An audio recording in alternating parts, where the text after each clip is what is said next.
Што спомена и ти, во 9 часот беше стартната позиција, каде што сите велосипедисти, рекреативци, кои што сакаат да уживаат во природата и секако да го искористат овој убав пролетен ден и секако недела како слободен ден, да дојдат на водно и да уживаат во природата.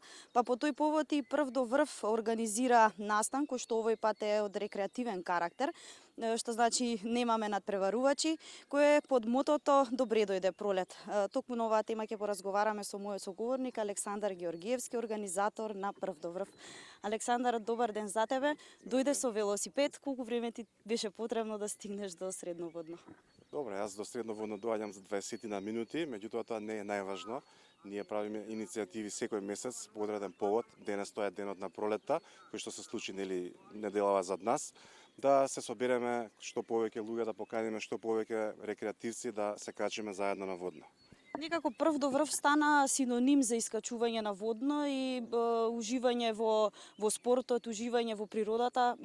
Колку ова ги потикна граѓаните еве на Скопје и сите оние пошироко да земат учество и да бидат дел од можеби надпреварувачкиот или оној рекреативен карактер на Прв до врв? Па самата идеја на Прв до врв беше тоа да искористиме планината водно и сето тоа што ни го нуди на нас кои што живееме во Скопје.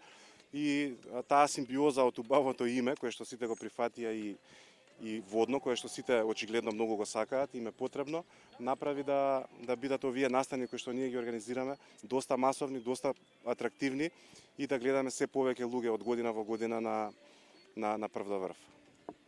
Она што го најавувате на 21 мај, тој традиционален надпревар Прв до врв кој што ќе се случи за месец и нешто. Да, за 2 месеца е петото издание на еден мал јубилеј на Прв до врв. Тоа е суштината на целото тоа движење на Сдруженијето Прв до врв, да ја организира надпревар до врвот на водно, кога во најголем број што може да дојдат луѓето, да се искачиме на водно преку спорт и да организираме еден пикник на врвот, каде што ќе бидеме сите тој ден во природа.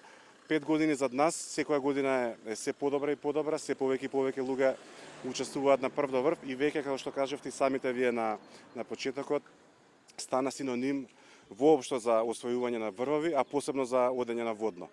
Така да може да искористиме во оваа прилика, иако денес сме овде за рекреација, сите оние кои што имаат можност или сакаат да учествуваат на Прв до врв, дека пријавувањето е отворено и можат да појдат на веб страницата prvdovr.mk и да го обезбедат своето место на стартот.